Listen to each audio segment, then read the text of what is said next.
Hi, everyone.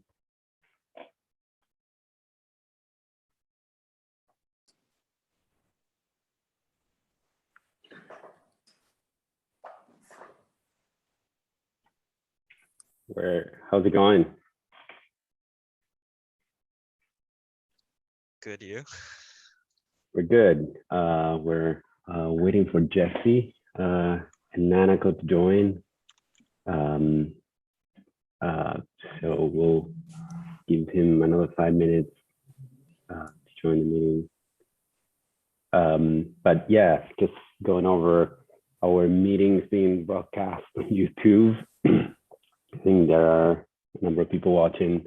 And today's class is, and for the next 2 weeks, a bit special. So we're launching this focus conversation series with leading architects in the field that we named one-to-one. We're hoping to talk about the specificity, the constraints, the possibilities in particular projects. And today with Jesse and Nanako, we'll be talking about a pair of projects, that one of them that actually finished and opened exactly today, the Taipei Music Center, and a second one, which is a close neighbor, literally it's under construction and close to be finished, which is the Kaohsiung port terminal. And yeah, I'm super excited to have them here when they join. And then the second part of the class, we will conduct business as usual. We will split into our 4 sections, and we will talk about the specificities of your 3 preliminary chosen sites and programs that you will be discussing with your instructor and your advisor.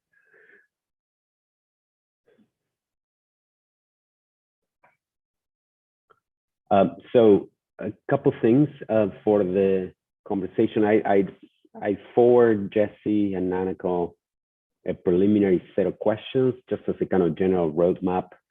The questions they could apply, given Ray Sumamoto's work, to a number of different projects, but we're going to use 2 projects in order to exemplify what these things really means, what these philosophies really means, what these design tools really mean, how they get instantiated, and how they meet the pressurized environment of particular clients, particular consultants, particular locales. That's the kind of aim for these kinds of discussions. We're going to do the same with Neil Denari the following week, and with Mike and Molson the week after. Marika and I will be the kind of interviewers, but the goal is that you guys also ask questions. You can either just unmute yourself and find a good moment to either ask the question yourself, or if you want, you can post it on the chat, and I can try to ask the question as the conversation moves forward. There's going to be images that I've asked the guests to put together in a sort of a kind of PowerPoint. The conversation and the images will move at a slightly different pace. Not necessarily every image will match exactly what we're discussing at the moment, but that's fine. That's just something we will accept. And we might have to go back and forth. I don't even know if I'm gonna get anything out of this. Okay. Wait, please. Hi, Luz. Your mic is on. Sorry. I think I was muted.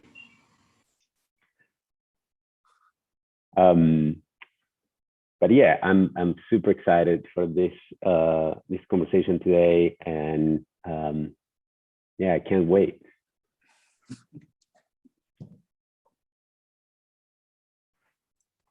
Yeah, it'll be great, Maxi. Thanks for hosting. Jesse's here, Maxi. I'm here. Oh, he is. Yeah. Hi, Jesse. Hi, Peter.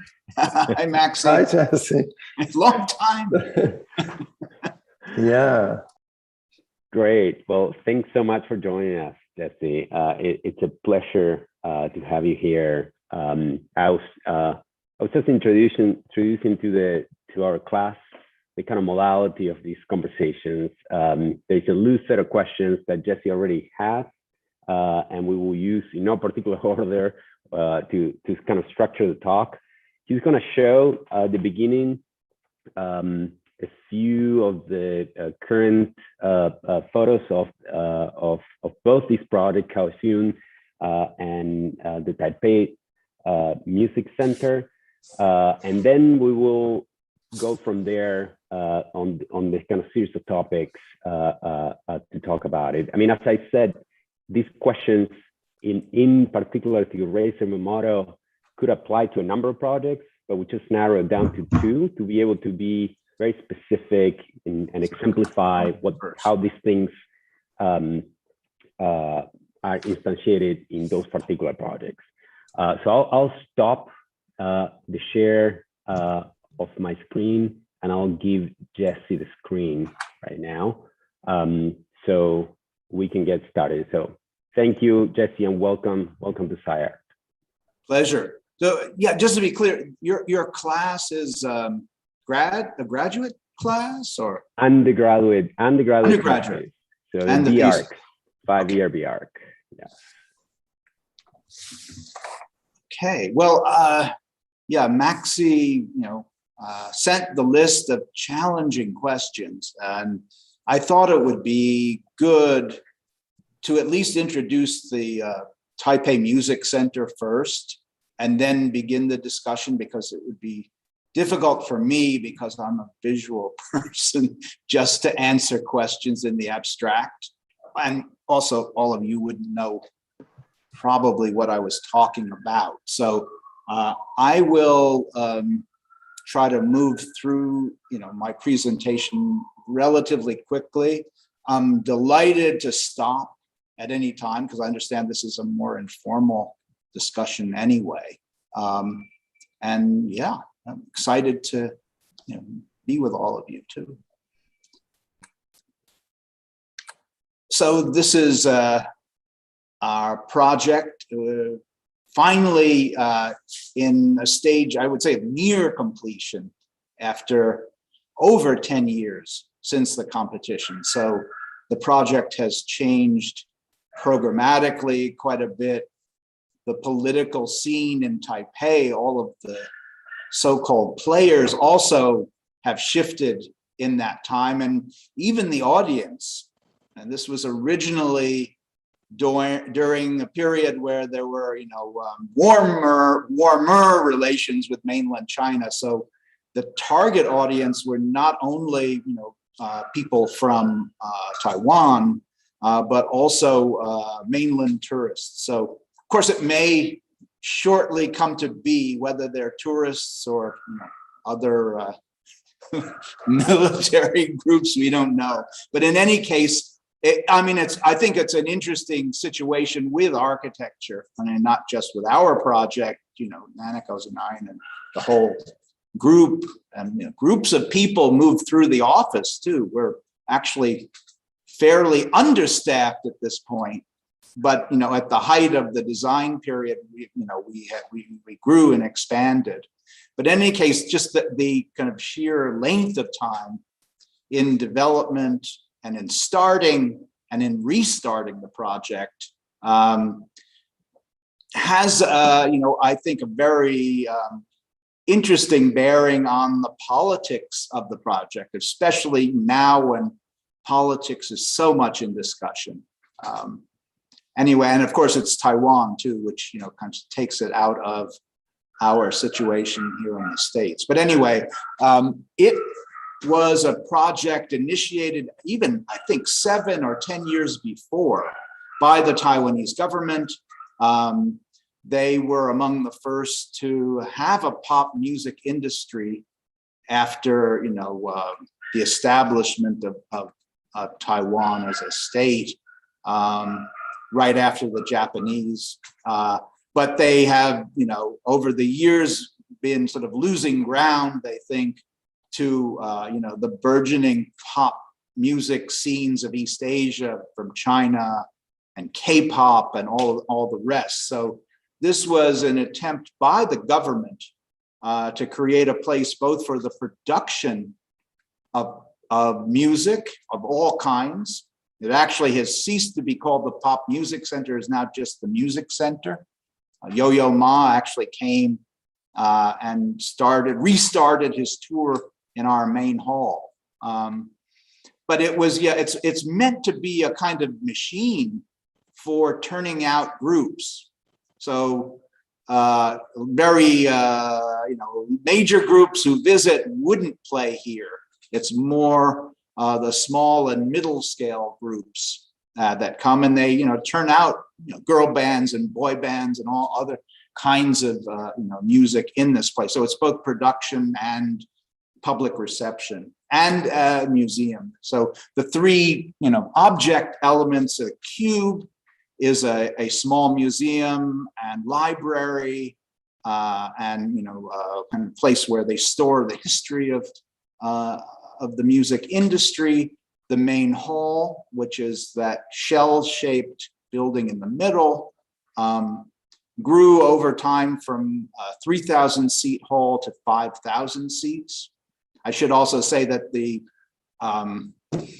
project went over in management from government, which included academics, to the music industry. And so when the music industry took control of the project, they radically reprogrammed it. So we had to basically start over with the basic elements in place, but the main hall went from 3,000 seats to 5,000 seats. They had very specific demands about the type of theater form they wanted.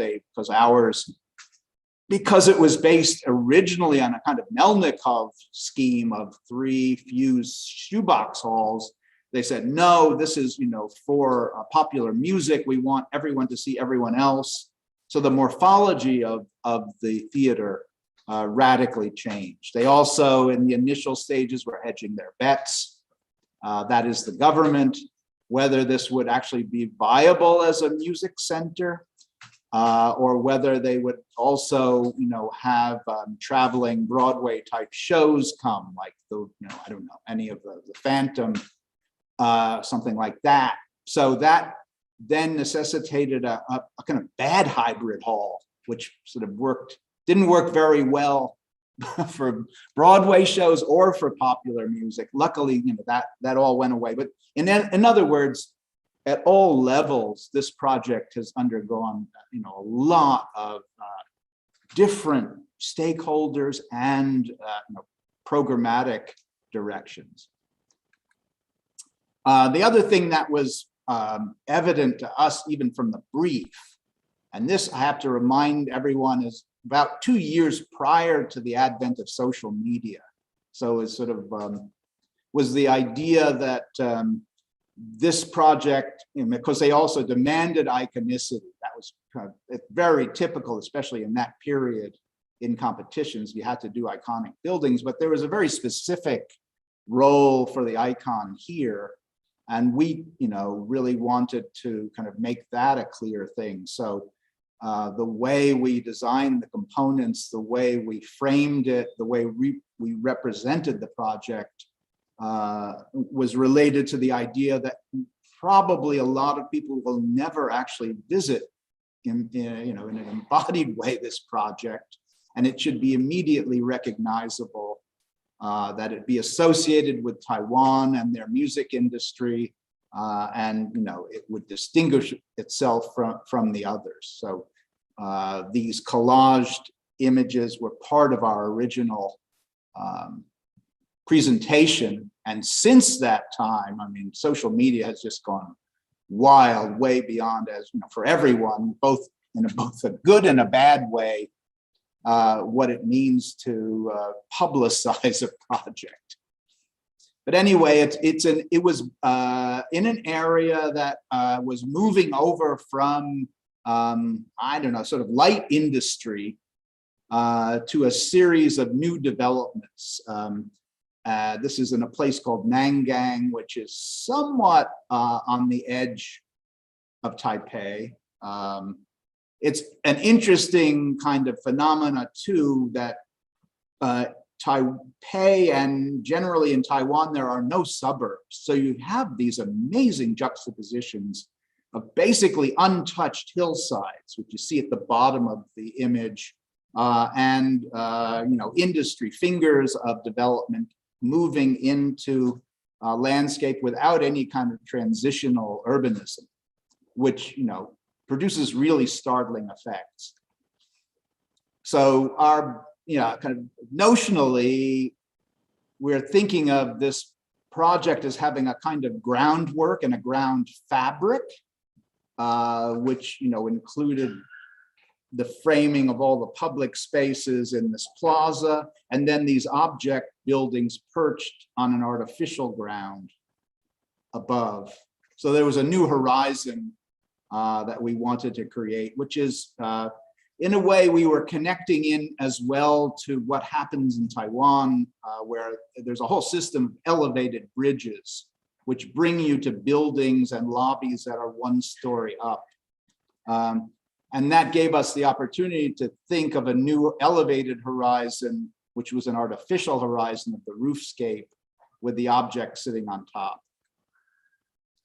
Again, there were, it's two sites rather than one. So one for the main hall for the 5,000 seats, and then a very long, narrow site, which included park and building. So again, the Hall of Fame Museum and Archives were in the cube. There are now, I think, 4 different scales of live houses or clubs, which they can also roll groups out in, into. They communicate with this long outdoor plaza based upon kind of a Roman circus model, as well as retail shops around this plaza. So and then connected to this linear park that leads you to the 2 subway stops. And we went through many, many iterations of the theater elements as the program changed, as well as there are models here as well that connect to other projects, and I'll get into that in a minute. So, I mean, the kind of thrust, I guess, of the presentation is to indicate to the students that for us, it's really important not simply to address, I don't know, the site and the program and the content of a particular project, but there's a sustained set of projects that kind of come on and off within the office.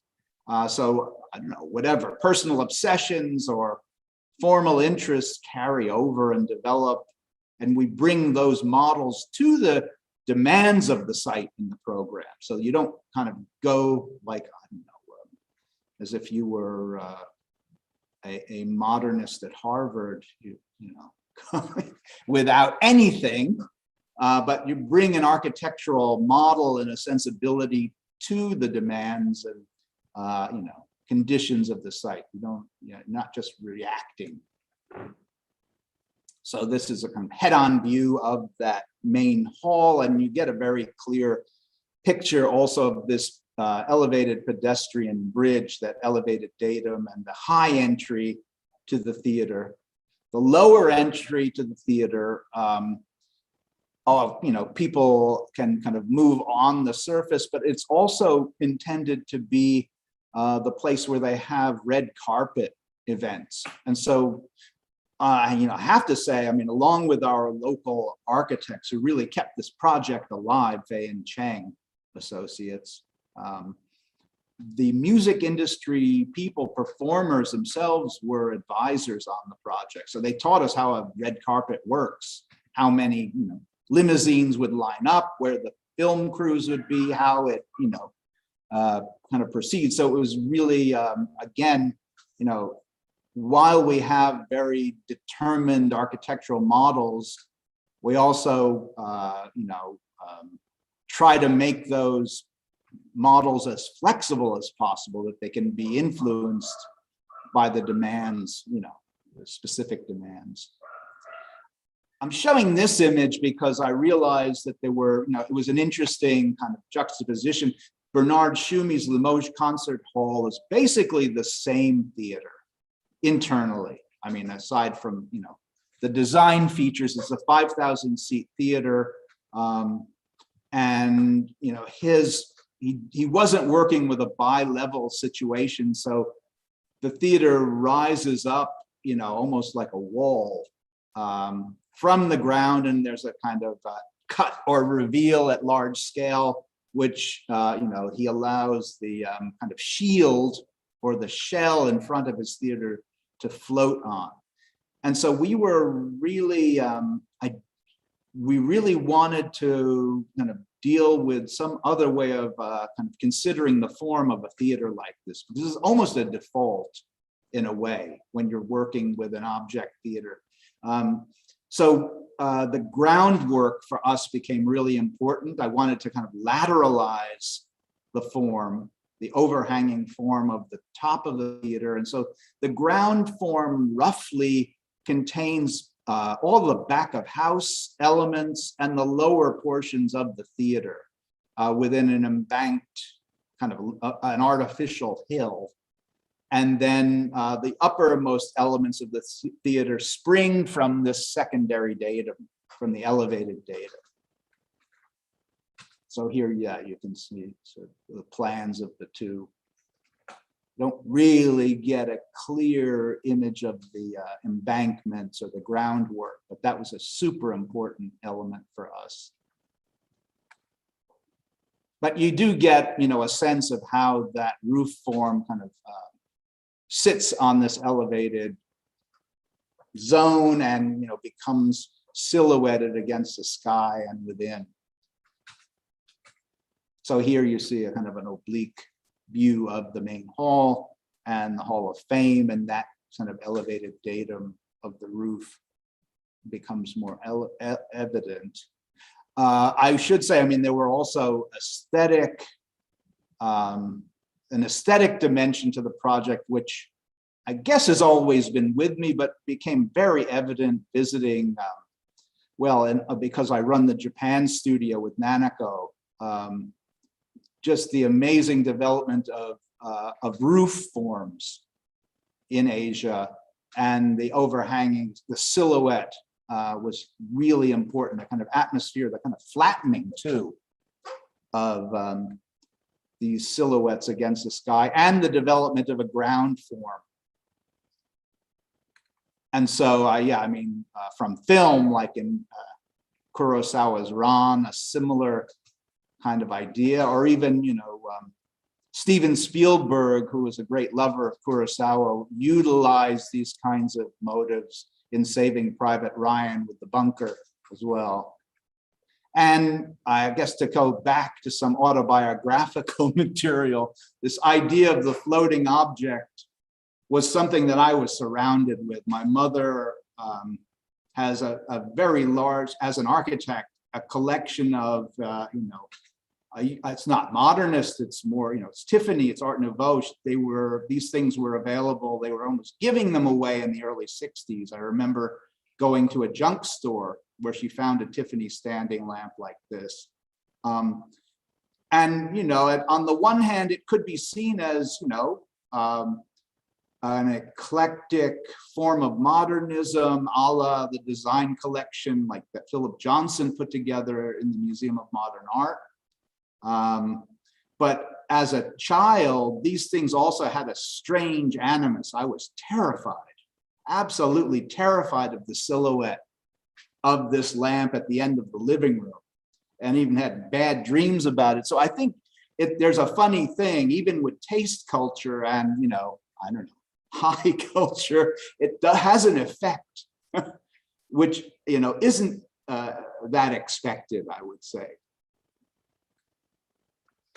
Anyway, so yeah, the organization of the theater, it's sort of a nested one. There's an outer shell and roof form, which then contains the lobby spaces. And all the way within, there's what we call the kind of interior crystal of the main hall. And in between, we basically extended the bridges that cross the road, and they pass through the facade of the building, then wrap the crystal. So our image and construction of the steel work. Amazing structural engineers. I mean, they were mainly the local engineers. We worked with Hong Kong Arab, but it was very interesting too, working in Taiwan, that the building culture is really very different from, say, Hong Kong or the mainland. And so the availability of steel sizes and what people will work with and how they'll work with it is very different. And so ran into a lot of difficulty actually dealing with that difference in building culture. Ultimately went more with the structural design of the local engineers, and in retrospect, that's probably which we should have done at the outset. Live and learn. Anyway, so this is the kind of decking, of the structure, and its proximity, to the hillsides. And yeah, I was really interested in, because I'm interested in aircraft. There was an aluminum finish called alumite, which was in a Japanese design. You would see it, especially years ago, in very common, household objects.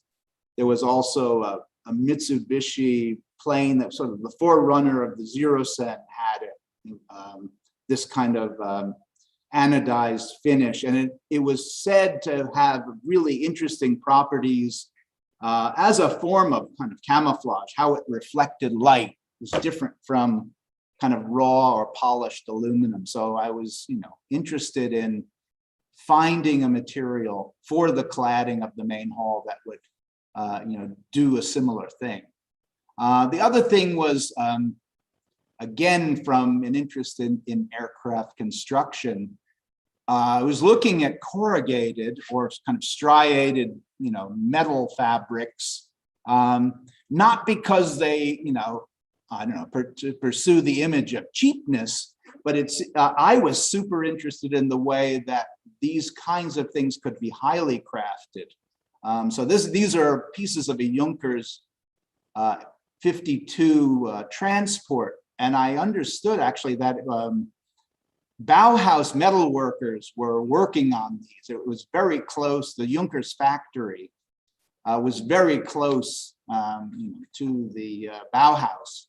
And so all the Bauhaus metal workers did the detailing, or were involved in the detailing and the construction of these planes, especially prior to the Nazi period.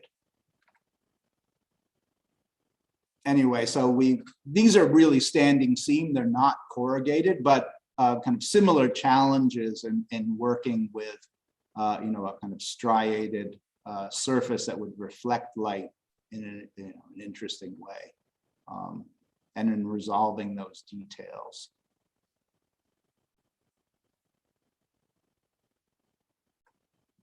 This is a view from the lower level of the main hall,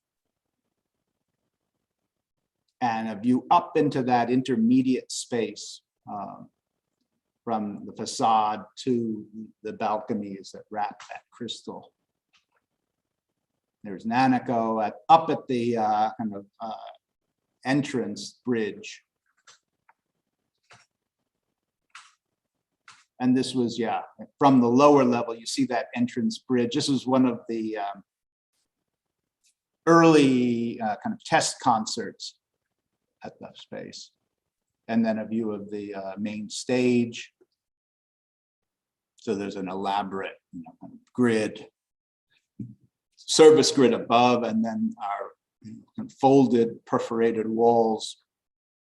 Incidentally, these walls really don't perform acoustically, I have to admit. They are, kind of a carryover from the beauty of acoustical walls, but the space is actually acoustically dead. very deliberately. So everything is done, through amplification. And they actually, the music industry really pressed the Arab theater group to improve the rating, the acoustical rating, way beyond a normal, kind of performance hall, because they want to record in there. That we realize what they were up to was actually to kind of create a recording space as well as a performance space. But anyway, this is one of the early concerts in there. Standing, and then I go under that bridge connecting to the main hall. This was our kind of argument and description in the way we kind of moved in the project. Starting with the form of a stadium, which one could argue was a single focus. We were in the competition arguing that it would be a mistake to make the building the urbanism, which would be more of an OMA way of working. That we had enough space to actually do urbanism. You didn't have to have a miniaturized form of urbanism in the building. You could actually spread out the project across the site. Now, there were real problems with that because there was a very strict noise code in Taipei. And so I think many of the competitors, Genie Gang, Toyo Ito, who ultimately didn't compete in the finals, many of them consolidated the whole project in a kind of mega building rather than spread out, because there could be no outdoor performance space legally. And so it really determined, I think, the form of a lot of the other schemes. We basically ignored it. We had heard that there would be ways of using speakers to direct focus sound that wouldn't leak, but actually it never really worked that way. But anyway, so we started with this idea of the stretched stadium, which is in effect a circus. In the early model of the project, we cut the ends of the circus off to make it accessible from the two ends. And then that kind of cut open or sort of opened up circus grew a branch that crossed the street. So that was the first kind of move in the urban morphology to create this elevated ground. And beneath that elevated ground would be something more or less like a shopping mall. Anyway, I won't go too much into the first scheme. I'll show you a little later, but this was sort of the way we were thinking. And then when we had to change the project, we moved back to the circus rather than to the modified kind of circus ground. So I'm basically making an argument that my old boss and sort of mentor Aldo Rossi made about urban morphology, where he was talking about how how fantastic it was that the Romans, the imprint of the Roman circus still exists, from the Circus Agonalis to the Piazza Navona, and how the city, kind of filled that morphology over time, yet it still retains, the basic major spatial conditions of the circus. So, what we did notionally and what we tried to really in the project was to work with the circus form, but to literally make the project kind of speed 1,500 years up into 24 hours. So during the day, this urban space would act like Piazza Navona, and at night it would be more like a circus. They could control the space, close it off, ticket people in there, and it would be used as a big performance space. This, incidentally, was totally illegal, but we really just kind of pushed it through in the competition, and the jury was somewhat indifferent to it anyway. So this is an image of the space, the built form of the space, so you can really get a sense of the extent of it, the object building of the cube and how it sits on top. So it's, not sort of a neutral fabric, but we were, because I guess we are, in many ways interested in different forms of figurality, figuring that ground as well as kind of seeing it not as a neutral fabric, but as a, something that actually has a silhouette itself too. And this is one of the outdoor concerts. So in the event, and I don't know if I'm going to show all of the different iterations over time, it was decided that paying the fine for the noise would be just the cost of doing business. And so, our risk worked. That was also to avoid the shed cover that we had to make to completely soundproof. So cheaper to pay the fine than to pay for architecture, actually. I think that was the kind of calculation by the music industry.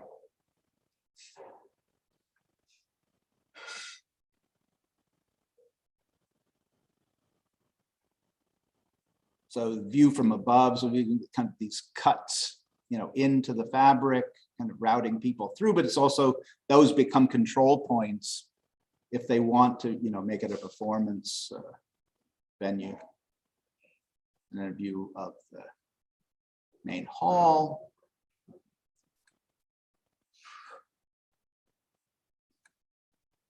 This is a side view of the cube. So we were working, with modulating those strips, and it actually, spells T for Taiwan in a kind of blown way. But here also, I think you get this sense of, establishing the figured horizon and then the object sitting on that against the sky. So the city falls away the context becomes the sky and the buildings in the complex, and you don't see the neighborhood buildings, you see the more distant mountains and the object buildings.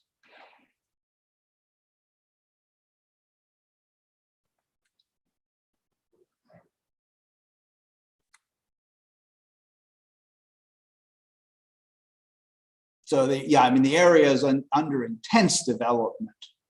There are two major, residential towers on either side that are going up, and it's right by one of the kind of train yards, the main train yard leading to Taipei Station. Okay, so I can sort of break now. Great. Yeah, that's amazing. Thank you so much. I'm blown away, Jesse, by the pictures and the development of the Taipei Music Center.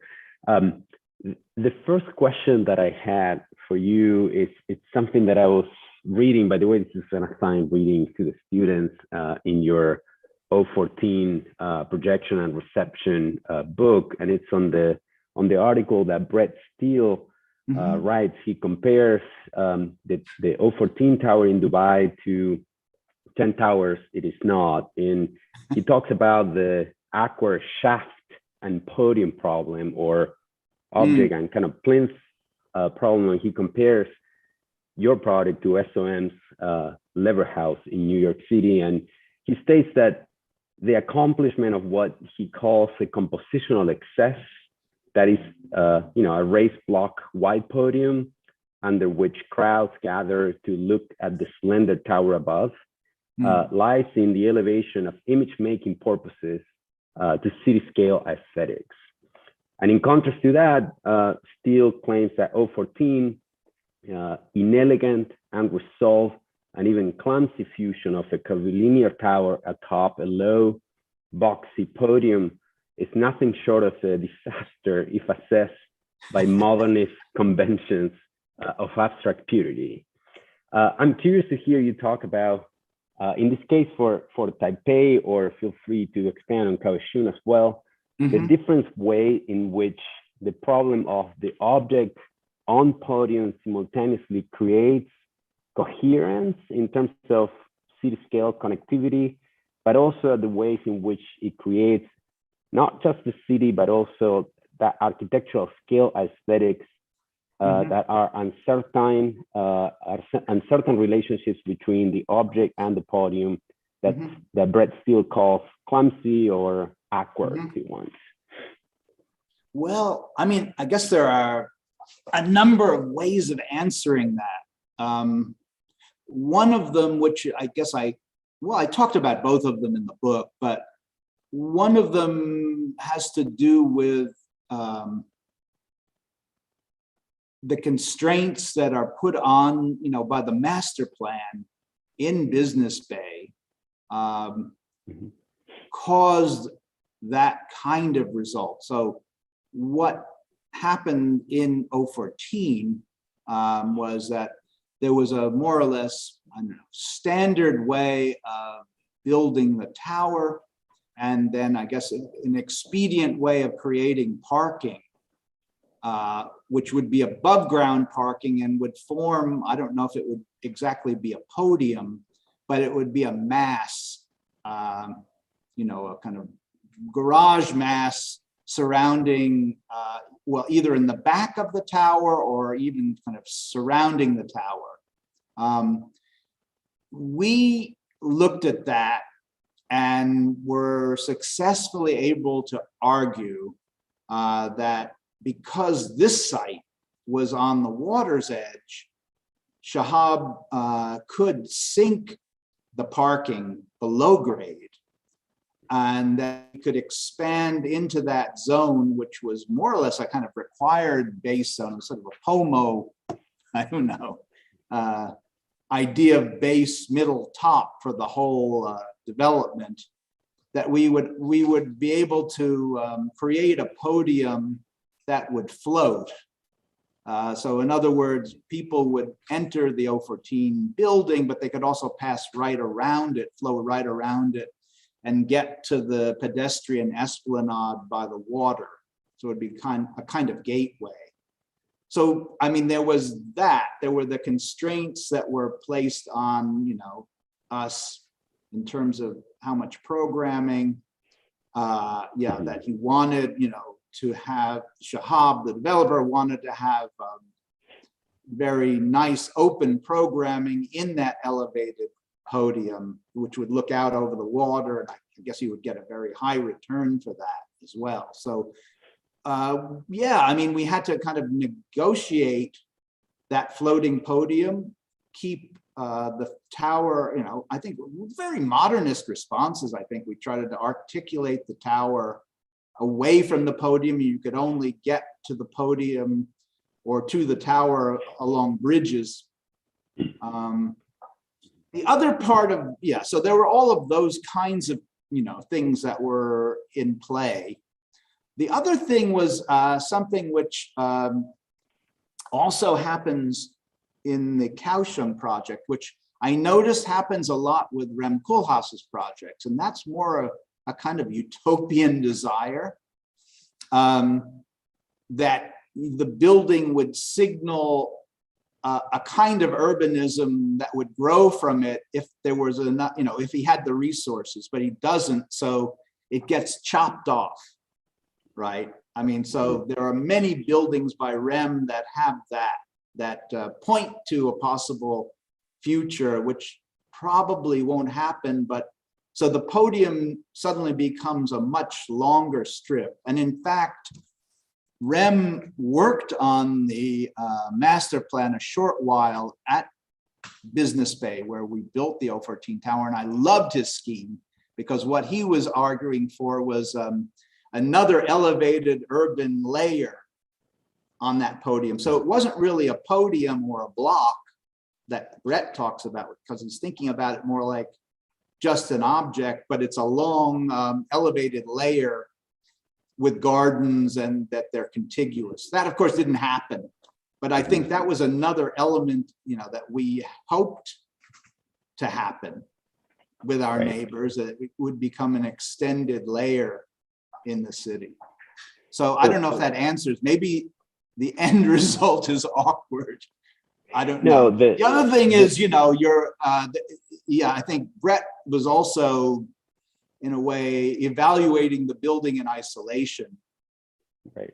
And so then sort of resulted in a reading about, you know, a base and a tower.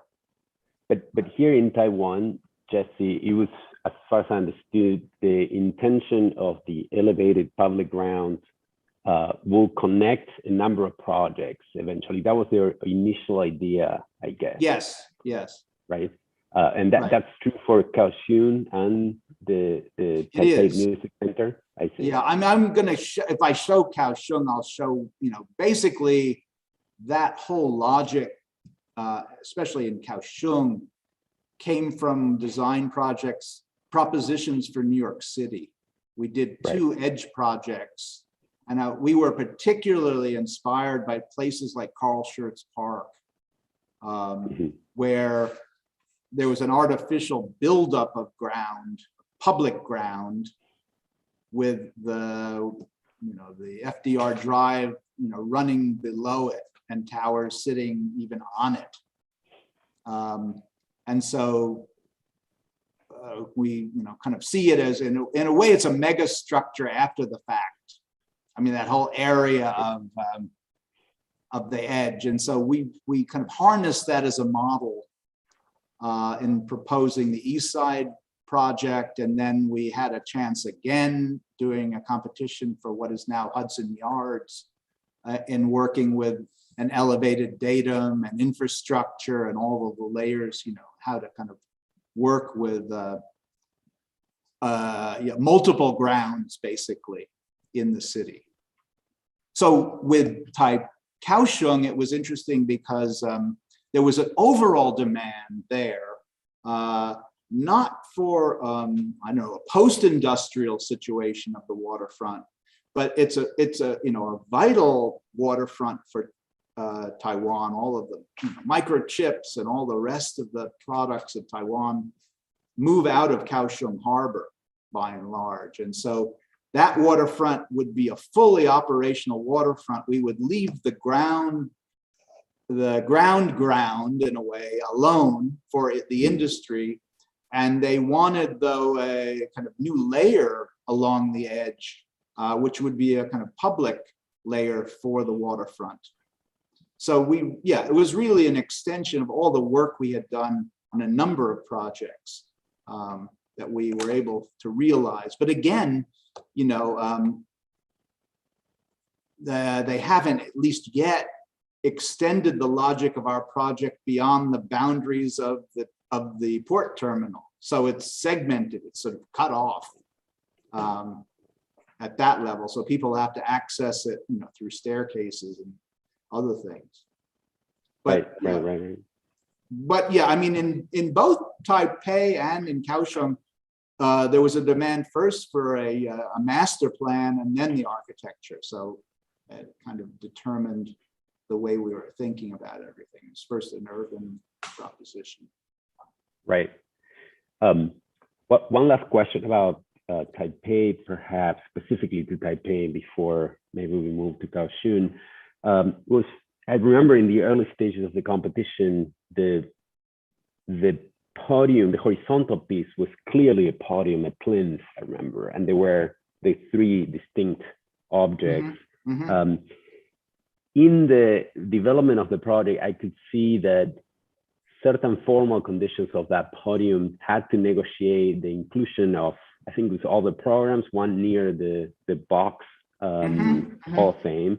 So it started, there's a certain kind of intrusion of other formal languages that is no longer a clear, it's no longer just a clear plinth or podium in a way, right? It becomes formally. Well, we went back, as I said, else. in a way, I think we went back to the circus. Right. I mean, we literally went back to the Roman model. Correct. Yeah, that's amazing to me as a kind of. It was a battle.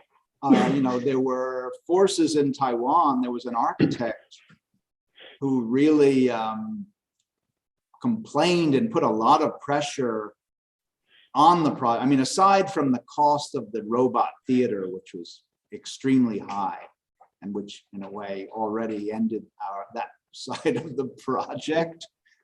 We didn't have Bloomberg to foot the bill. The other part of it, was there were people who had very strong urban positions who were very vocal. And so they were even, calling me up and say, they would threaten us, actually. They would leave us alone with the main hall, but we had to redo the urbanism of the area across the street, because there was a lot of, I don't know, there was I would see a kind of nostalgia for the old Taipei, which was totally unregulated. That's what some of the architects wanted to happen there, which was impossible. And so we went back to that kind of morphology where they would have, separated shops exposed to the air. It would be more out of doors within, because there was a real resistance to the advent of malls in Taipei.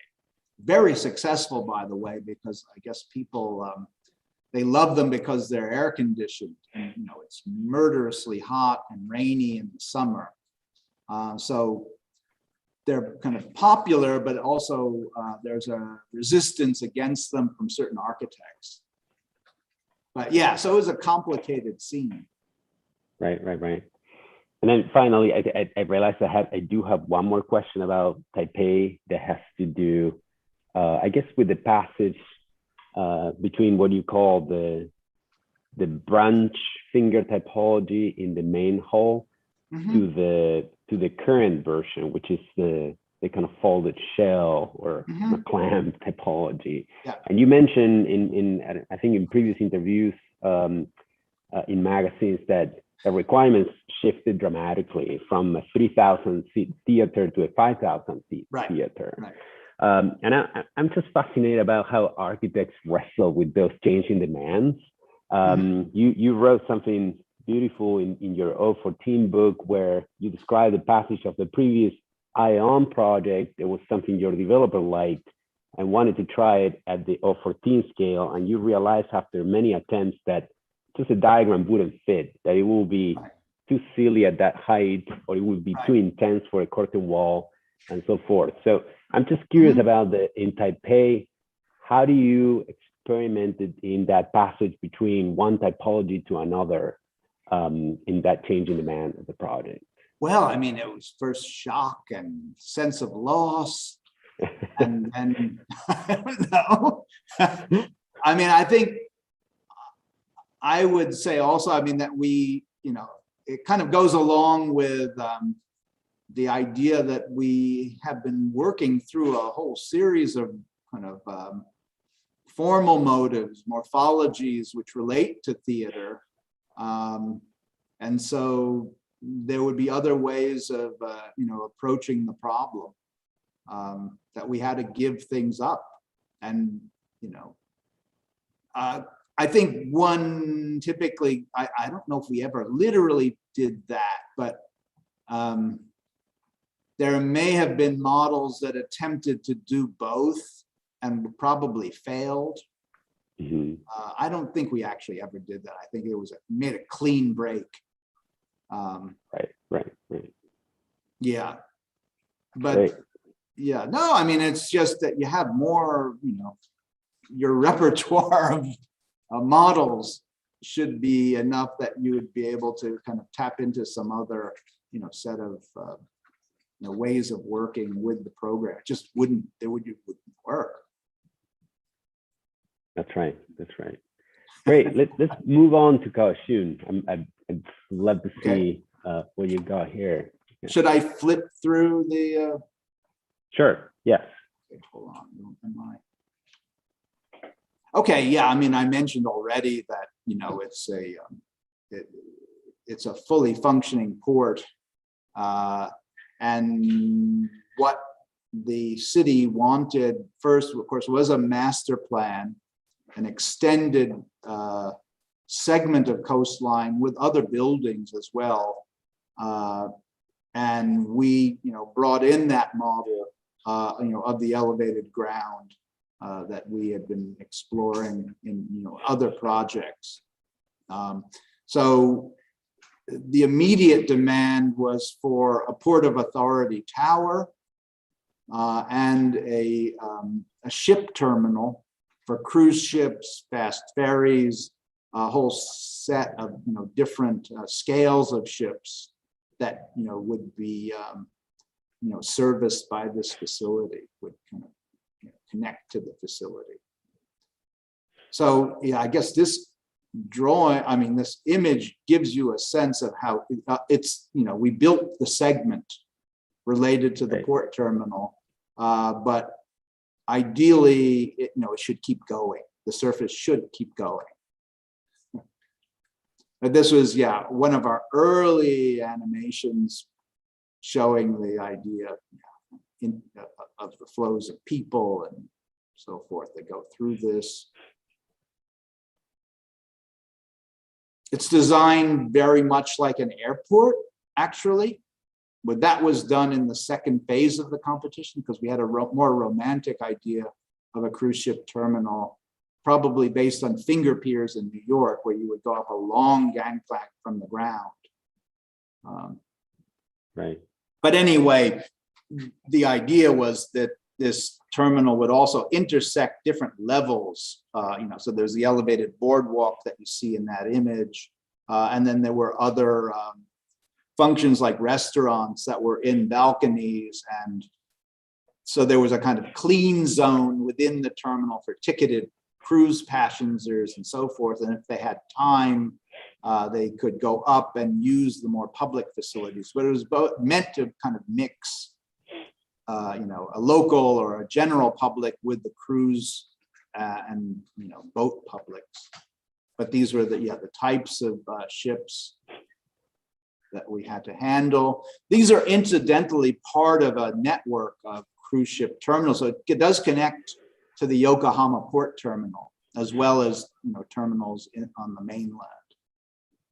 And our kind of the general notion is that there would be service and industry at the ground. The terminal would more or less locate itself in the middle of the sandwich, and then there would be a public esplanade at the kind of uppermost layer of the sandwich. But of course, these things get intricately connected immediately in the building.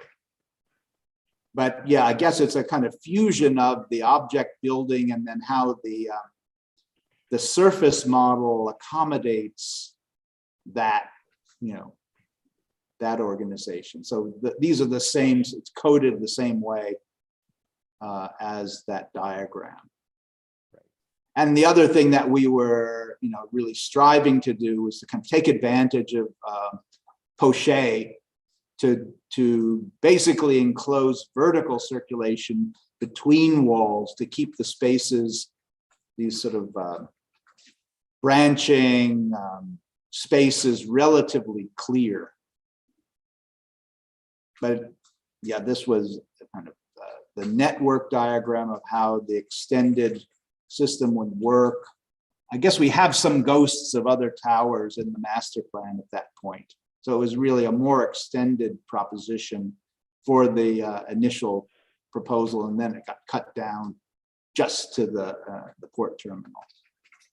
But as I mentioned, these were issues that we were looking at, in the 90s when we got one of the first fellowships at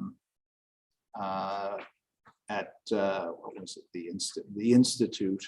The Van Allen Institute Fellowship, and then again worked with a similar model in even more detail for the West Side proposal, where this is the kind of site. Well, I mean, it's where Hudson Yards is now. So you see the Javits Center on the left, and we were working within that kind of area which links the waterfront back to the fabric of the city and to Madison Square Garden and the post office.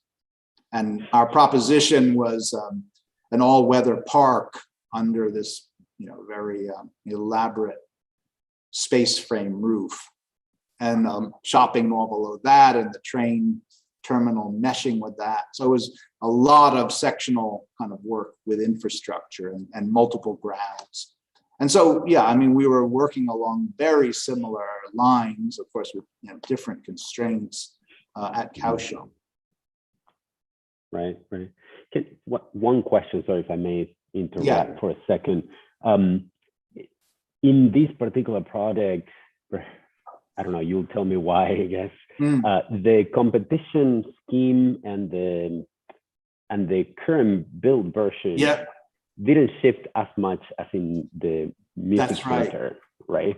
It stayed true to the concept, right? I mean, I think it was the client, Taipei is a much more complicated scene because you're dealing with the national government and then the culture bureau and then music industry. They're all, they call them stakeholders, and local community groups. So it was a much more complicated scene, working through the project. There were a lot of voices and a lot of input, whereas this one was a Ministry of Transportation. They were mainly engineers, and so far less in the way of basic change. I mean, the other thing, and I can never know, but we worked with Israel Sinek, who was our structures professor at Cooper Union. He was also extremely pragmatic and brilliant engineer. He passed away actually just before we presented the competition. But his structural concept basically didn't change. It was really smart. And so, I mean, that also, I think it had something to do with it as well. Right. You talked briefly and you described this more at length in your book about the surface project and the idea that the surface project, namely perhaps Yokohama in the best exemplification of that, was all it needed was the object all along, right? And that you, in retrospect, right? And that Kaohsiung is essentially that project that begins to kind of complete that with ideas of objects that you guys been experimented for a while.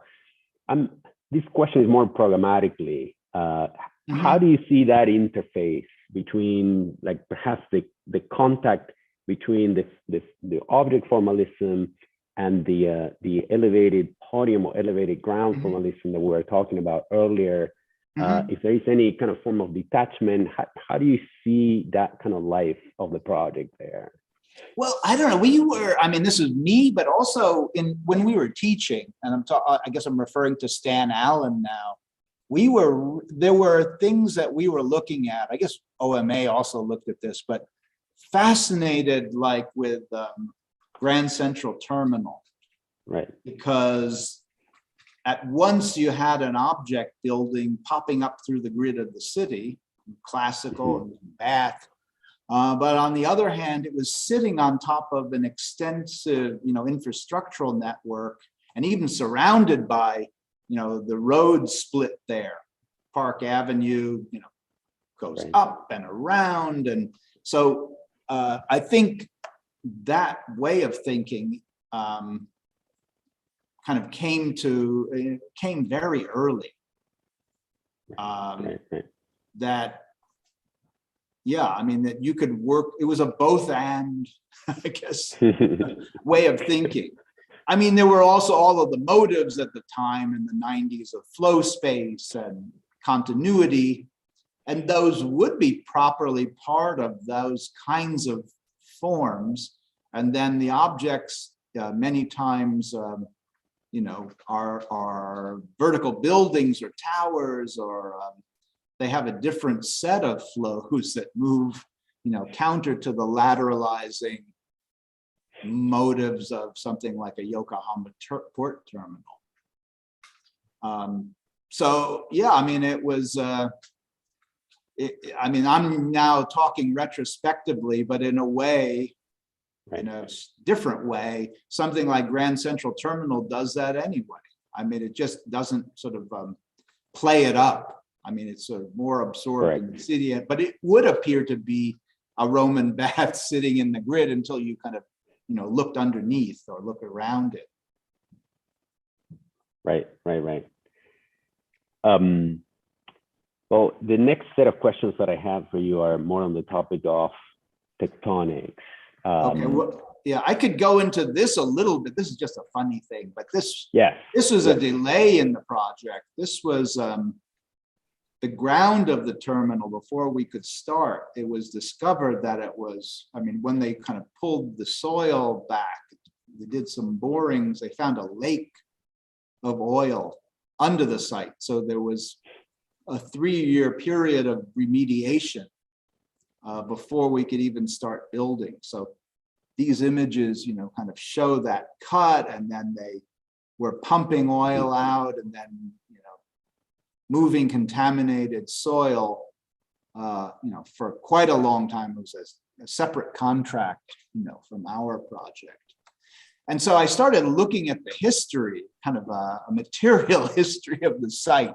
And of course, I'm a World War II enthusiast. So I found out that this was the farm, the tank farm of Mitsubishi. This port was really built up massively by the Japanese.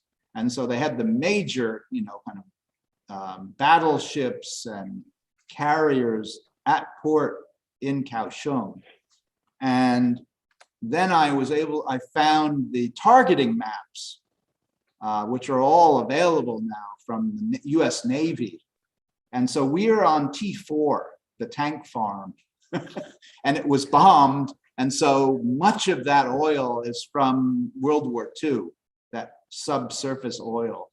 And then I think the nationalist, Chinese rebuilt the tank farms there, and more spillage happened, up until they, stopped, having that as a tank farm site. So there was, all of that syrup under the ground, has a history and had an effect on the project.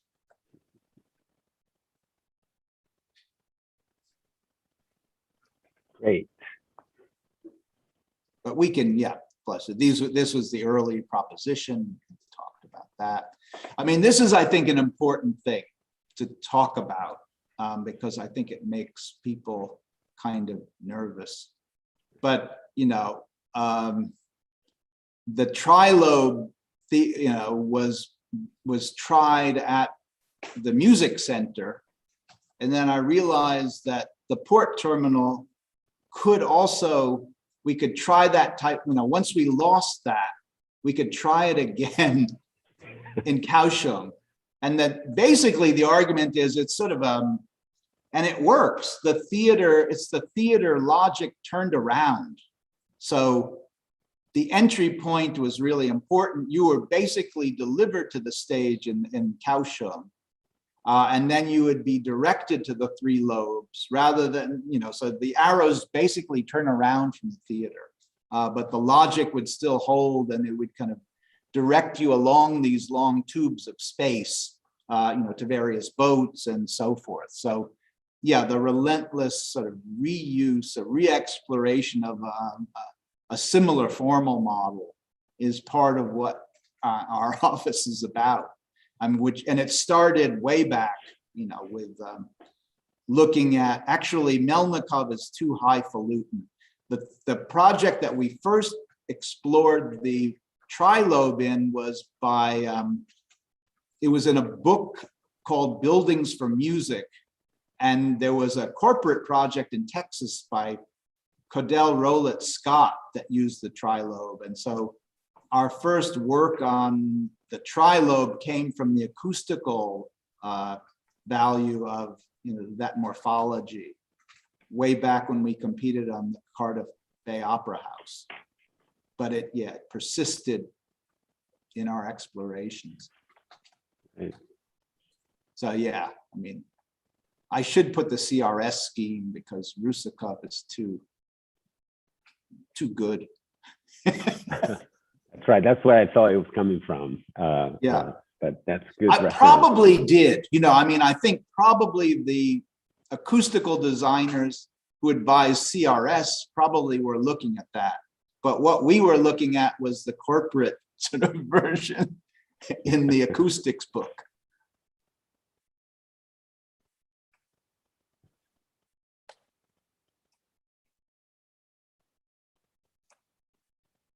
But yeah, I mean, the kind of interest in the kind of manifold space that would direct people. And also the reversibility of that. This is how people would go into the manifold from a higher level and look down at the space from the restaurants and shops. Right. But yeah, this gives, you wanted some discussion of the musical instrument problem. That's right. So I kind of That's right. inserted it here. This was, well, I first put this argument together for a thesis studio, actually put it in front of Liz Diller in her thesis prep course with Sylvia Lavin as a counter to the way they were theming thesis. And Haydock was much more, I don't know, intuitive, I guess. He, I guess, just loved the form of the musical instruments. They resonate with all the purist painting, that he was working on and in the evolution. And then he started to get interested more in the kind of biomechanical dimension of the musical instrument. Mm-hmm. And like John, he would throw that kind of exercise out. This was a thesis prep exercise. He didn't know what he was going to get.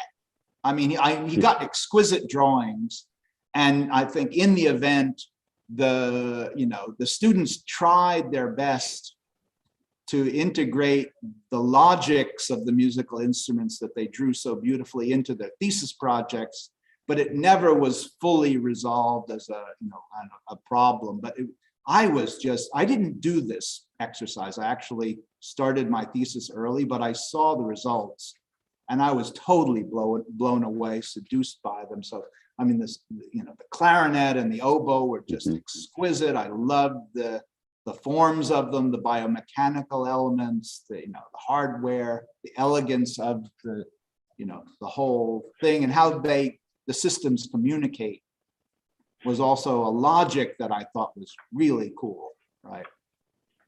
How the air chamber and then the mechanical keys, exchange information with one another, rap in a very, mechanical and beautiful way, form work.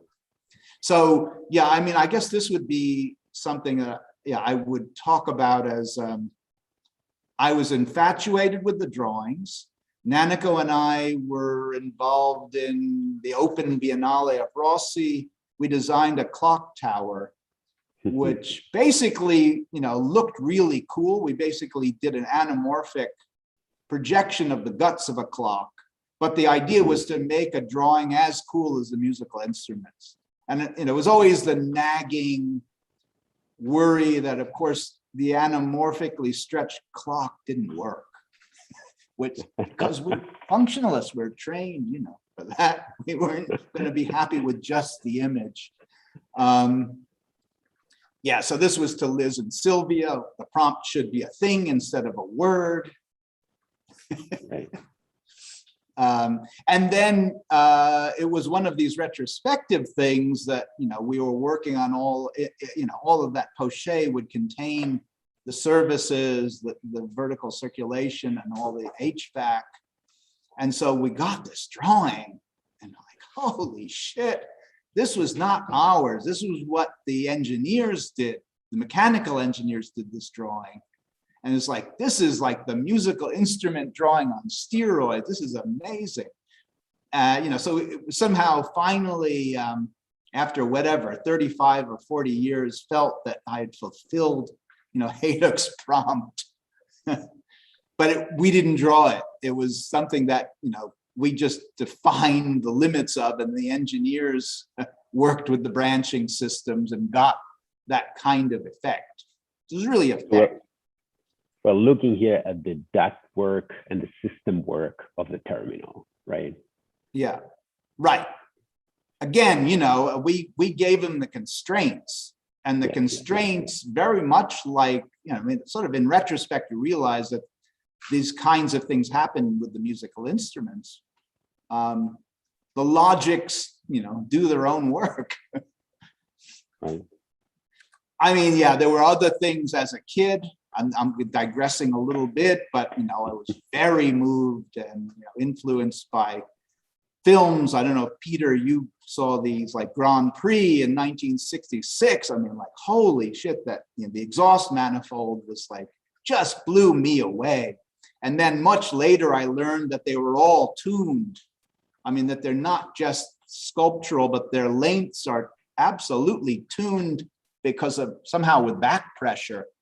So they are musical instruments in effect. And the other thing, this is more based, I guess, on the current infatuation with the image. I would say that, this is a painting by an illustrator named Jack Lanewood.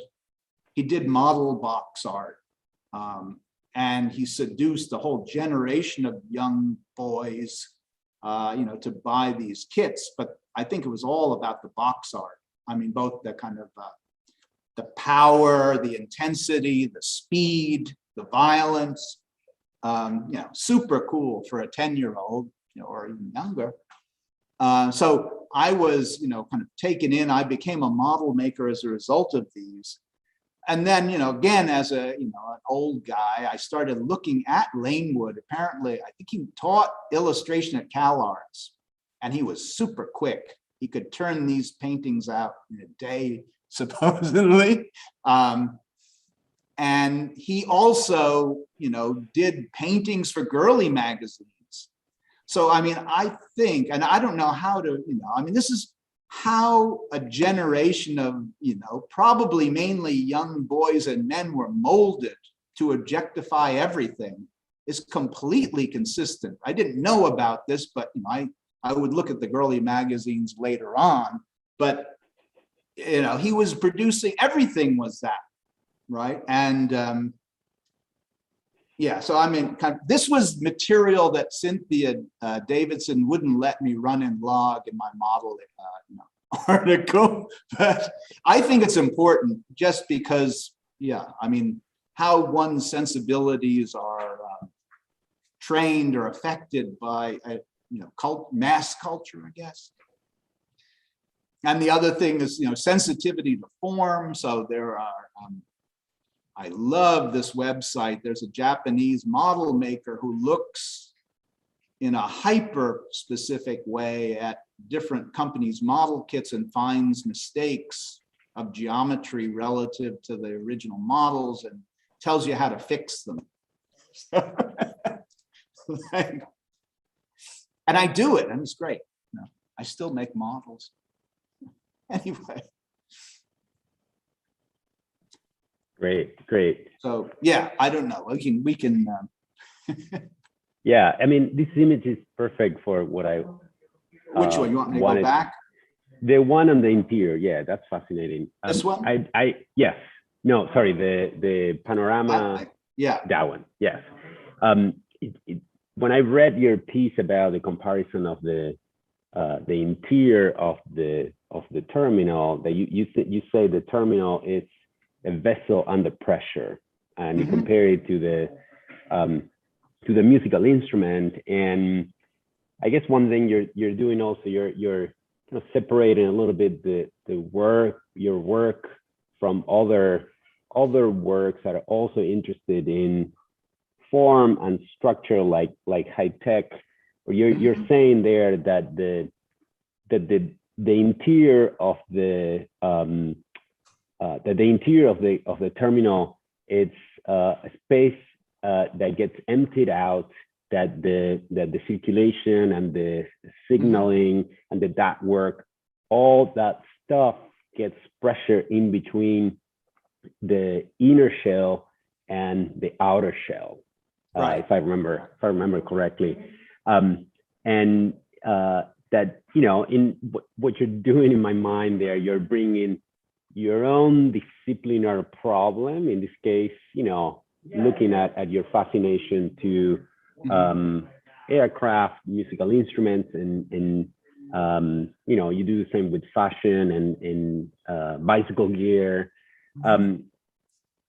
How do you negotiate that pressurized world in which you bring your own kind of tectonics and kind of aesthetic performance for the project, and the ones that are put by the profession, again, by the consultants, by the clients, by co-demands?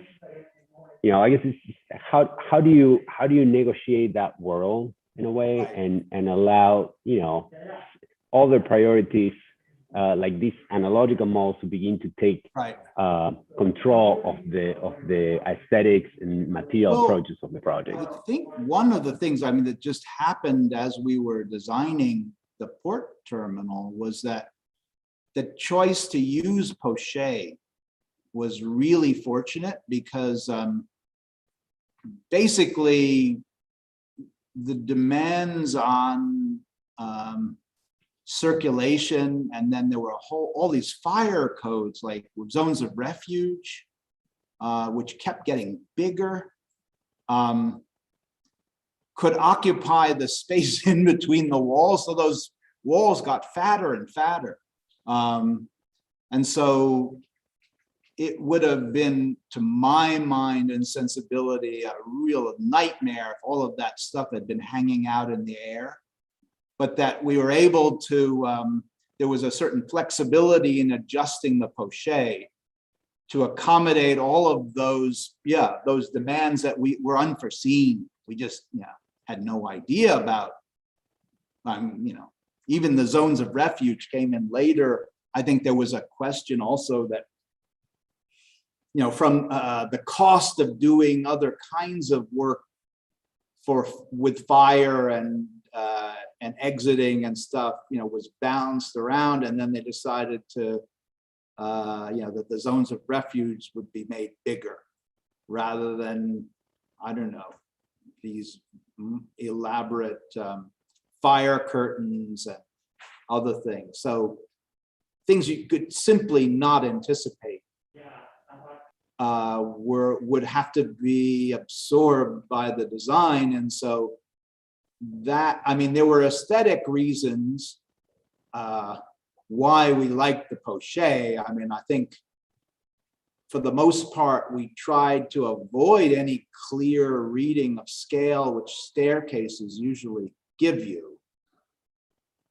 And also horrible railings and glass railings and all the rest of it. I mean, to try kind of minimize that, to make things as monolithic as possible and to actually reduce the tectonics in a sense, all led to kind of pushing all of that material into the wall. And of course, it would be cool to be in that poché space anyway, even if it was, you know, it was somewhat of a mess too. But I think, that I think it's that. I mean, I think, that the model we were using already was more forgiving than, I don't know, than if you were using, working with minimal membrane glazed systems and trying to define things, everything in a more, I guess, either high tech or modernist way, where all of that stuff was open to view. So I don't know if I answered the question exactly, but I think you did. It was sort of in the model, that it was robust enough to kind of take the hits. That's great. My next question, and I guess that's the kind of last prescribed question, it's about the tectonics of the exterior. And this could go for either the Kaohsiung terminal or the Taipei project or both. Yeah. And I remember one of your first amazing writings I wrote was on the work of sculptor Tony Cragg.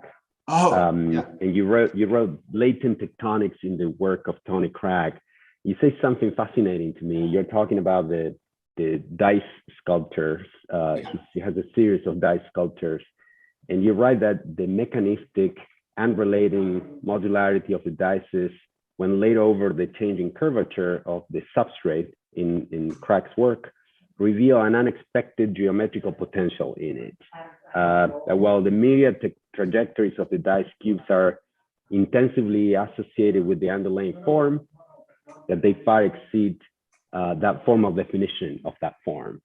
I guess that I relate that to your desire to resist a bit the pure indexical derivative process in which form informs tectonics and tectonics informs something else, and everything is like one-to-one related in a way, right?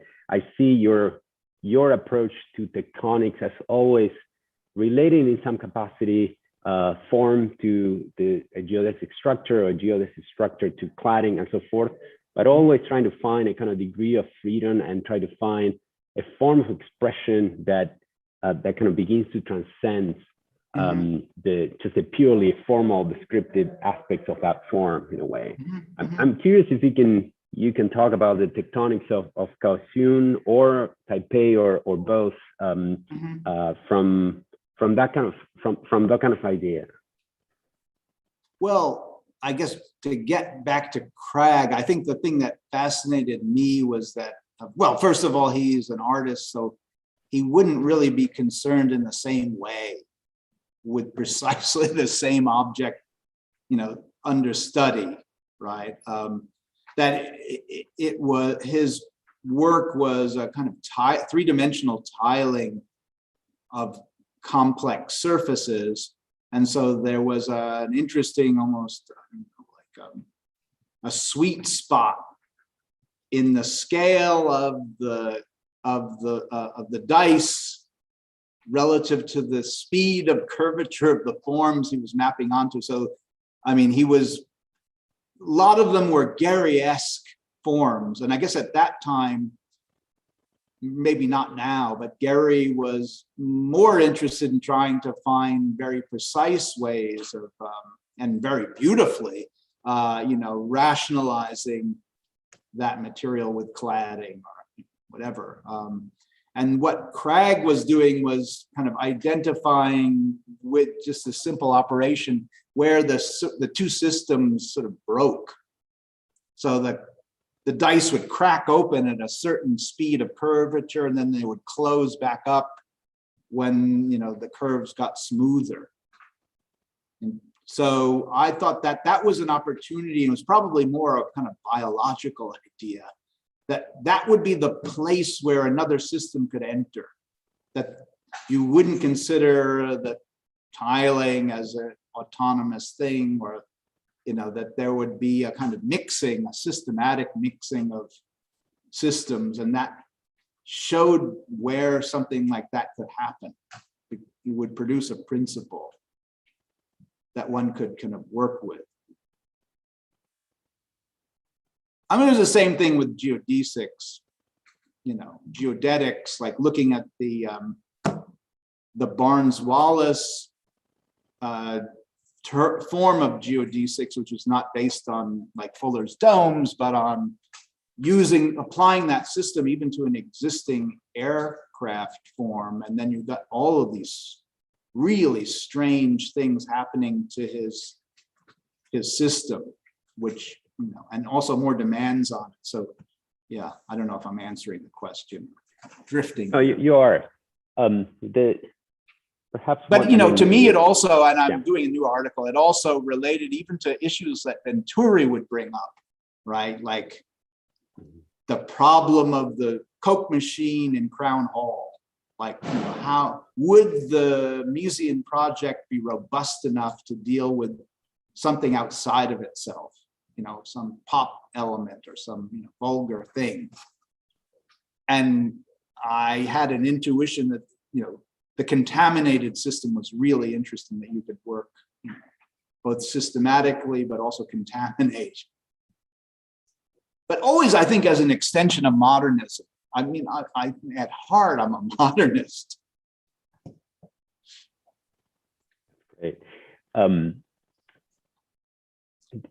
One related questions to the I mean, Kaohsiung is, as I understand, is still under construction, but there were some photos that I think I saw on your website. I think you showed even today of the seemingly vertical or somewhat oblique banding of the aluminum cladding that makes up the skin. One observation about that perhaps or perhaps not relates to the kind of fissures or moments of catastrophe in the crack sculptures is the idea that eventually, as the form begins to turn, the glazing in between the cladding begins to alter in a way, right? And it begins to leave like what things that appear as gaps in a way. So there is a variable description of the form in a way that changes with the material and the program in a way. Well, that was, you know, we ran, you know, kind of an analysis, and for reasons of economy, you know, couldn't produce compound zones or had to really minimize those places. And so most of the cladding is flat. I mean, it's big enough, you know, that you can do it. But yeah, part of that was a kind of, you know, there would be offsets, or as the tower went up, there would, you know, the panels might, you know, twist and be, you know, kind of break away from one another in a systematic way. But I liked that. I mean, it actually, I don't know, to me was really got us away from, I don't know, building the building that would look like a big hair dryer or something. You know, like part of the downside of too much smoothness, so that there was some kind of tension set up between regular components and, you know, and the surface. I mean, I think the first people to confront that might have been FOA, like with the deck. The decking at Yokohama is super interesting because they couldn't bend the wood. And so there were really interesting things that were sort of set up between the regular geometry of the components and the, you know, irregularity of the forms they were laying them on. That's great. That's great. Yes. Well, it's been an hour and a half. I wanted to ask the students or my fellow faculty if they had any questions for Jesse that he could rehearse and answer while we're here.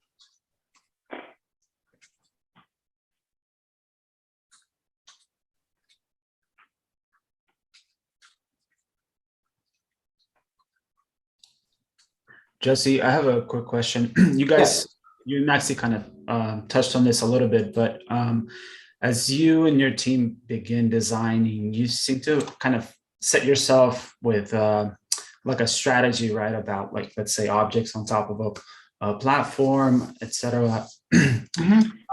Let's say as you go in deeper into the design and begin developing, and the original strategy that you kind of set for yourself is like just has a lot of opposition and it's just not working. Would you abandon it, change it, or would you kind of insist because it is crucial to the original thesis and the design at the beginning? You mean the resistance would come from the client, or the resistance would come from, like, you know, it not working within the design? Either or. I mean, just because a realization that it's just not going to serve you and it's not going to work. Right. Well, I mean, you know, I guess I can give an example of within the design problems, like the Sagaponic house began as a more topological project. And then we realized that given the scale of the volume of the house, it could never really work. It was too small to actually have surfaces kind of, change and flow smoothly within such a tight volume. So in that case, yeah, we abandoned it early on. Yeah. But yeah, I mean, I think that also comes from, probably from the outside too.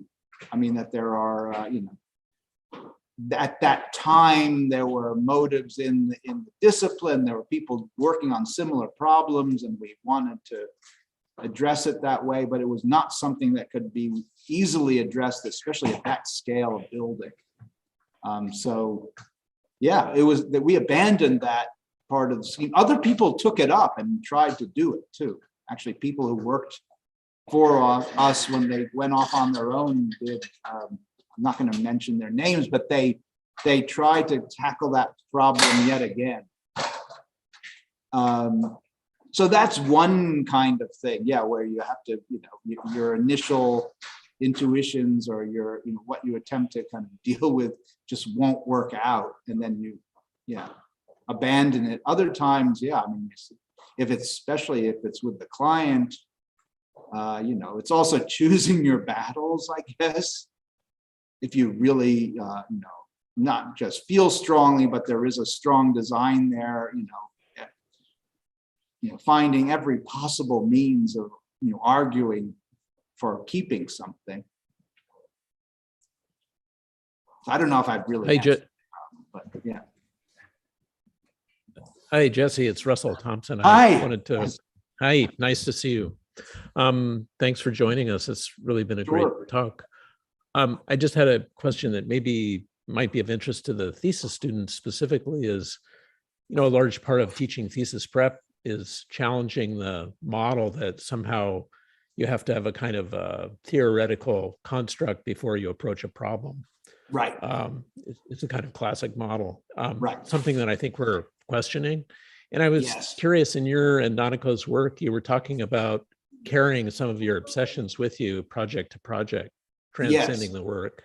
Could you speak a little more about how those evolve and how you take them with you?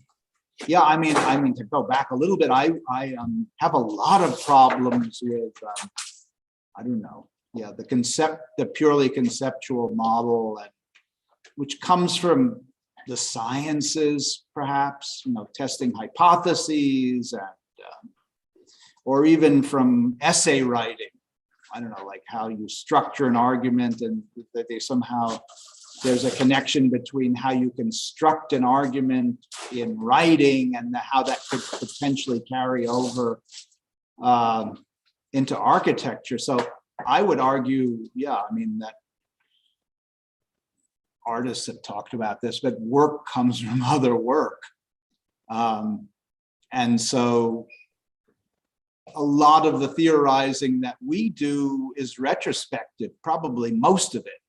I mean, not to justify the project, but that, I mean, this is something Peter Cook brought up as well. I mean, that why do it otherwise? That the design actually is supposed to tell you something that you could not have thought.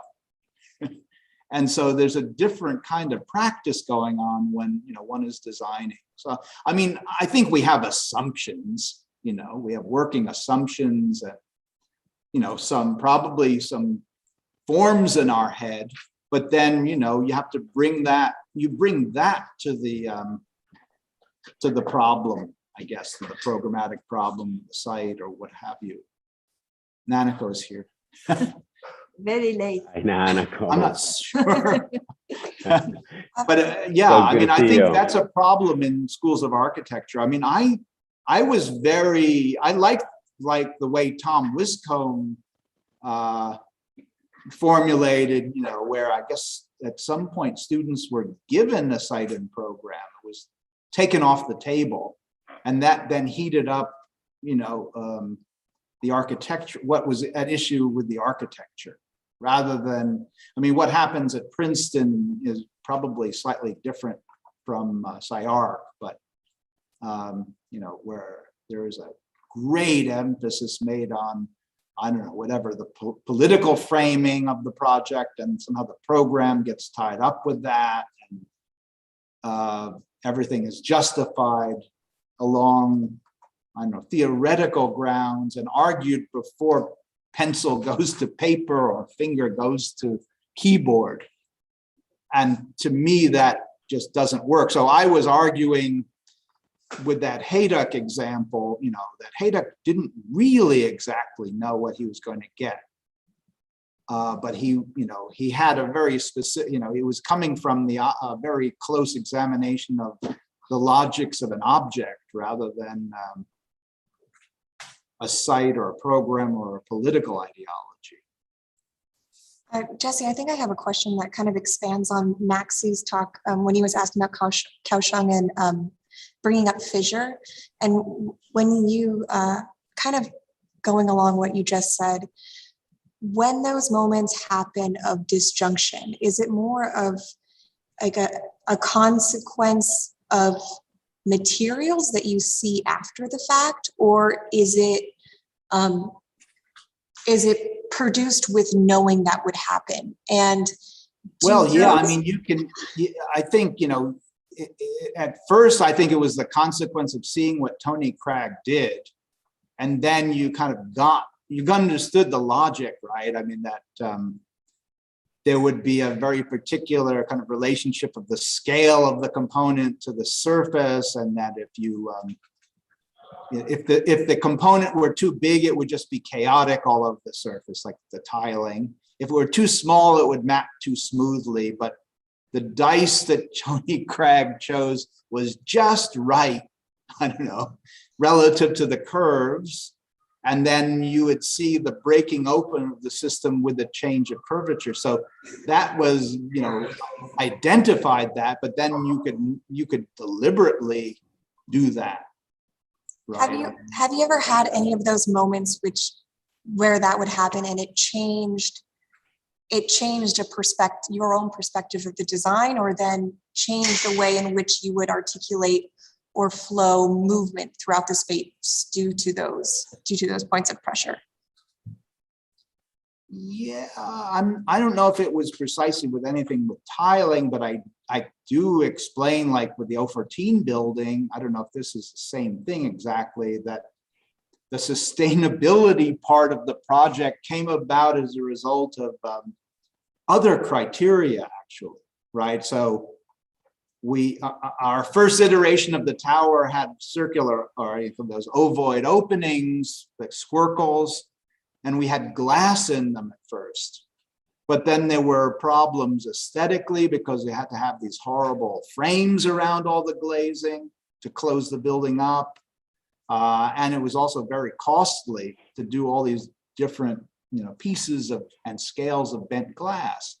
So a decision was made to kind of keep that shell open and to put a normal window wall in behind it, right, from slab to slab. Then there was the problem of washing the glass, and so we had to have a meter space to get somebody in there to wash the windows. And that produced this zone which, you know, had a stack effect. And so it was a whole set of you know, consequences on, you know, things coming from, you know, economics and aesthetics, which then, you know, produced a virtuous situation. I mean, that happens all the time in various ways, but you have to be attentive to it, right? And then you sort of Thank you. refine it. Yeah, not direct though. Hey, Jesse. I mean, I suppose in reference to your presentation on Taipei, I thought it was interesting how you started the presentation with the way you contended with the institution, the site, was to bring a personal approach towards form and material to the site. And I suppose, like, well, as a thesis student, like, Yeah, we're going to do that. We're going to have a site, but, you know, we're going to simulate that too. I'm sorry. You're gonna what? We will have a site, and we'll have to do the same thing. But I think for us, what constitutes a project is of primary importance. And for you and Nanako, I'm curious,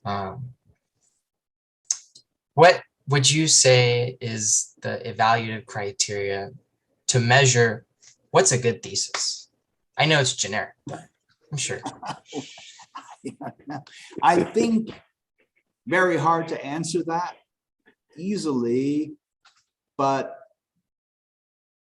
and maybe this speaks to my conservatism, but I think part of what is interesting with the thesis is to, you don't need to kind of create something completely unique in the world, but to kind of get up to speed on projects or problems that are already underway that you can make some contribution to, or maybe flip around. I don't know. I mean, so that there would be a value in that. I mean, I think that distinguishes also architecture from a lot of art practices, which are really at this point, really atomized. That there is, I hope, some connectivity among architects, and that there is a culture, and that you're thrown into the scene as a student and you can make a real contribution, but not to kind of do problems over again that are already finished, but to identify possibilities in something that's ongoing. I don't know if that answers your question, but I think, students tend to idealize the thesis too much. I mean, that it's, you have a relatively short time to do something good. And so, to put the constraints and limits on it, and to, find things in the world that are, of interest to you, and that you see some possibility in advancing or testing, and you could fail too, right? I mean, that's okay.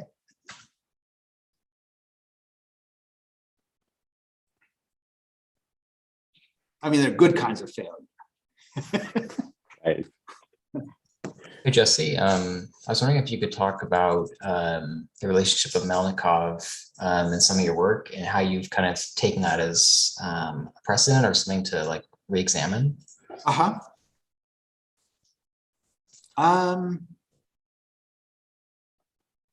Well, as I mentioned, we kind of got to the Melnikov in a backwards way, because I was looking at, originally our first sort of encounter with the theater was from a project probably based in some way on Melnikov by a corporate firm called CRS, and they did their own version of the trilobe, and they were in a book on buildings for music, and so yeah, there was a kind of indirect connection to Melnikov that way. With the 014 tower, I don't know if it was even so much, we weren't conscious of that. Not directly conscious of that either, and then it was pointed out. And then one could, we could make connections back to it. The connection between the 014 tower and the Melnikov house.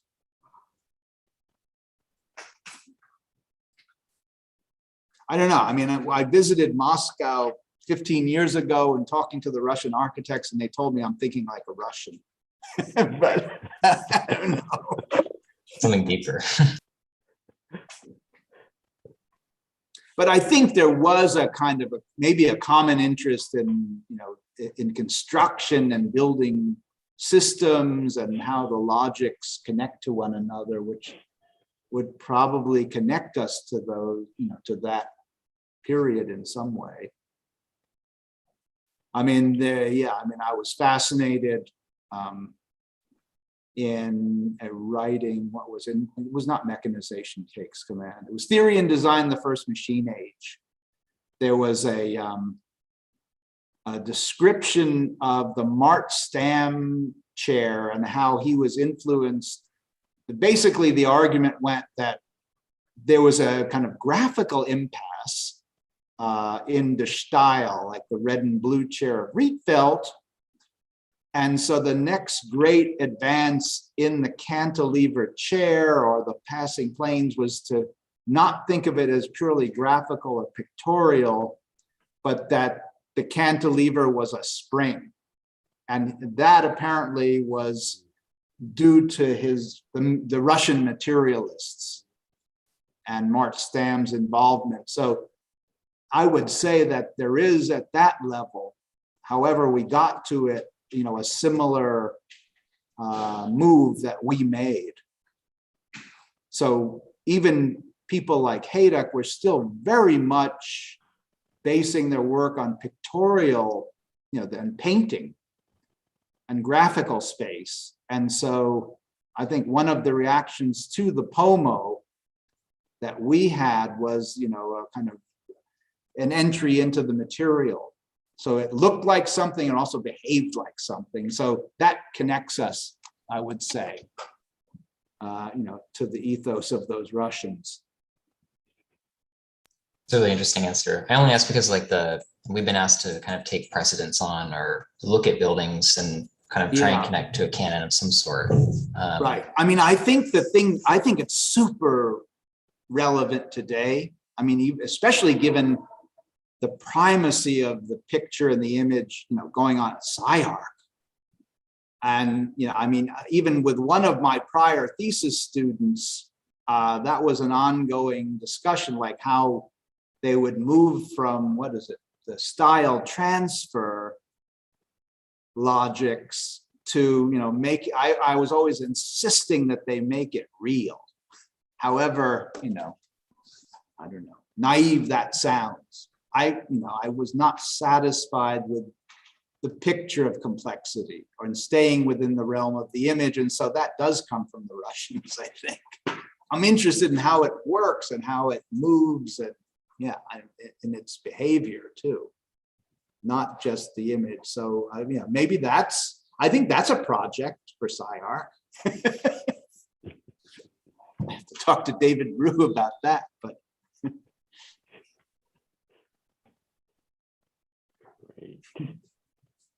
All right. One last question, if there's any. If not, I wanna let our guests go. This is we've taken about almost 2 hours.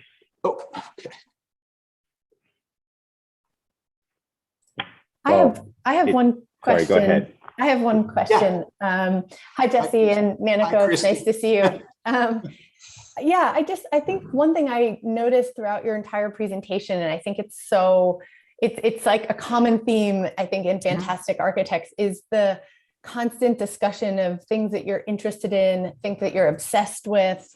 You used those, or, even sometimes things that maybe you didn't use the word obsession. You just sort of said, while we were working on this project, an adjacent interest. Yes. And I just think that for students, I'd love to know, particularly because you're in a partner. Yeah. Some, individual interests, and how students can kind of like decide what adjacent interest might work to kind of overlay and when to kind of edit and hold something back for another project. That's tough. Because I mean, I'm sure you've seen it too, in Thesis, and Sure. you're guilty of it even when you get a significant project in a practice that Right. you want to take a lot of your interest and Sure, lay it onto sure. the project. And Sure. I'm just wondering what process you guys might have to decide when it's appropriate to bring in an adjacent interest or an obsession. Oh my God, I don't know. It's hard to. I thought maybe if the two of you were there, one of you might be able to. Well, I mean, I think the other, I mean, you sort of constantly putting things in your pocket. Right. You have this, I tried it, it didn't work, I'm going to try it again. I mean, I think one of the things is, it's good for the students to bring everything they like. I know, they shouldn't be staring at a blank screen or a blank sheet of paper, but that they would surround themselves with material that they think could guide them in some way. So I think it also sort of sifts out I would say, I mean, I don't know if it ever comes to the point of decision, but if you start incorporating those particular obsessions or concerns into the work, and as you work through it, some things will naturally just fall away and other things will come to the fore. Yeah, I mean, it's sort of part of the process of getting rid of, intensifying things that are working and then, throwing away, realizing at a certain point, this has done its work. Yeah. It's not going to help me anymore, put it aside. So yeah, I mean, that will, I kind of mistakenly assigned Hieronymus Bosch painting and a Japanese scroll to the students, and in various moments they did anyway extract potentially useful material. But there's also a moment where it's done its work, put it aside. There's enough going on in your project that it will take on a life of its own. Yeah. Yeah. I It's like a that. judgment call. Yeah. I like how you reference that you need to sift it out throughout the project, and that maybe at different moments, or I took that to understand that different moments in the project, you need to evaluate the things that are important to influence the project, and things that might be obsessions in the beginning might stay on because they've become impactful, or you might have to let them go as the project gets its own momentum. I mean, the other thing I think is that, I don't know, there's a kind of typical trajectory, with good students anyway, like they'll do some great initial model. And then comes the point where all of these other demands start going into the model, and it goes through a really awkward adolescence, and hopefully they get out of it. Or, the project is full blown in the second day of class and they should stop. Right. Usually that's not the case, but yeah, I mean, these are organic, situations. So. Yeah, great. Thank you. Sure.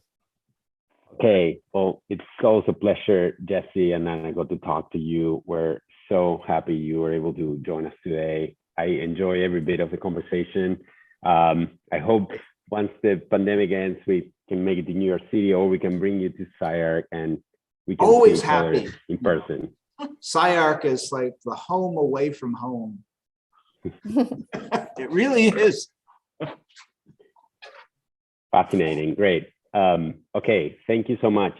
We'll hopefully cross paths soon. Okay. Thank you. Beautiful, beautiful work. Thank you. Awesome. Beautiful talk. Thank you very much. Thank you both. Bye. Bye-bye.